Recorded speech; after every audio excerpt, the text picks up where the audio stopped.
The restaurant was one of the most luxurious in the city. Golden lights, crystal glasses, soft piano music playing in the background. It was the kind of place where only the wealthy and powerful came to dine. That evening, Mr. Richard Evans, a well-known white billionaire, walked in with his young, wheelchair-bound son. Ethan, Richard was respected in the business world, but known for one flaw: he often looked down on people he thought were beneath him. As he entered, a young black waitress named Maya approached with a polite smile. "Good evening, sir. Table for two?" she asked warmly. Richard gave her a quick, dismissive glance. "Yes, but make sure the table is quiet. My son doesn't like too much noise." Maya nodded, unfazed, and led them to a quiet corner.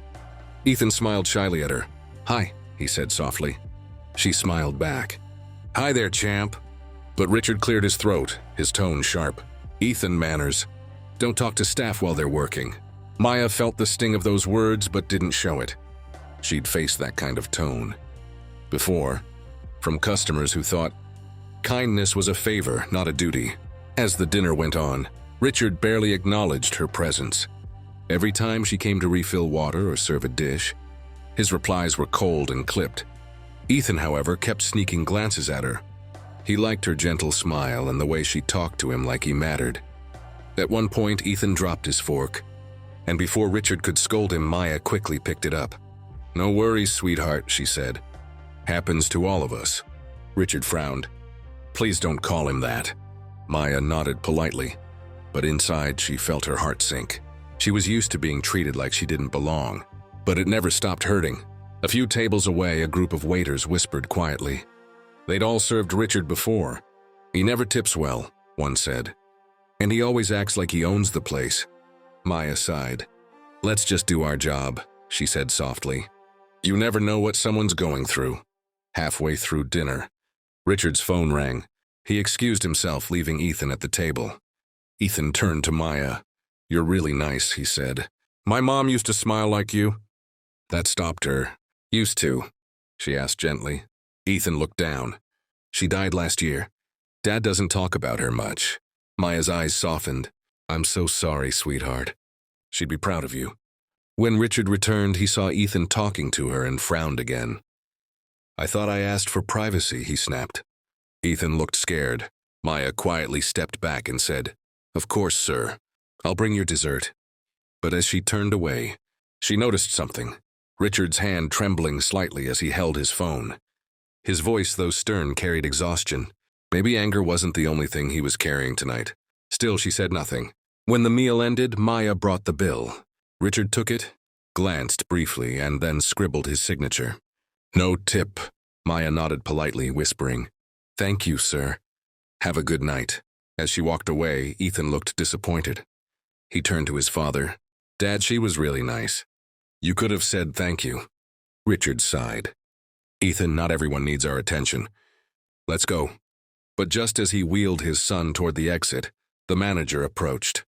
"Sir, the waitress asked me to give you this," he said, handing him a small folded note. Richard frowned. "A note?" "Yes, sir," the manager said. "She didn't want to disturb you directly." Richard hesitated, then unfolded it. Inside, written neatly in blue ink, were the words, "Sir, I saw your son smile tonight, and it reminded me of my little brother who passed away. I just wanted to say you're lucky to have him. No matter how hard life gets, never forget the love that's still right in front of you." Maya, Richard froze. His throat tightened. For a moment, he didn't know what to say. Ethan looked up. "What does it say, Dad?" Richard's voice was quiet. "It says, we're lucky to have each other." Something in his chest cracked open. He remembered his wife's last words before she died. "Don't let money make you cold." And he suddenly realized how far he'd drifted from who he used to be. He turned toward the dining area and saw Maya wiping down another table. She looked tired but peaceful. "Wait here, Ethan," he said softly. Richard walked back to her. For the first time that night, his voice wasn't cold. "Miss Maya, right?" She turned, surprised. "Yes, sir." He took a deep breath. "That note, you didn't have to write that. But thank you." She smiled gently. "I just thought you should know your son's smile could light up a whole room." Richard looked down. "You're right, I've Been forgetting that lately. Then something unexpected. He pulled out his wallet and placed a check in her hand. This isn't just a tip. It's a thank you. For reminding me what matters. Her eyes widened. Sir, I can't. He shook his head. You already gave me more than I gave you tonight. Ethan watched from across the room, beaming. Dad, are you friends now? Richard chuckled softly. I think we are, son. A week later, a letter arrived at the restaurant, addressed to Maya.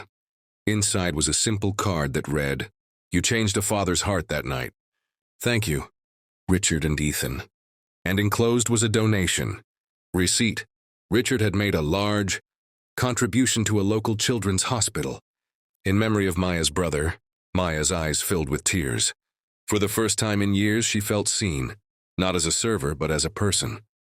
That night, as the restaurant lights dimmed and the last customers left, she whispered to herself, kindness always finds its way back. A moral of the story, hate divides, but kindness heals. We are all equal as human beings, each of us fighting our own battles, each of us capable of changing a heart with a simple act of compassion.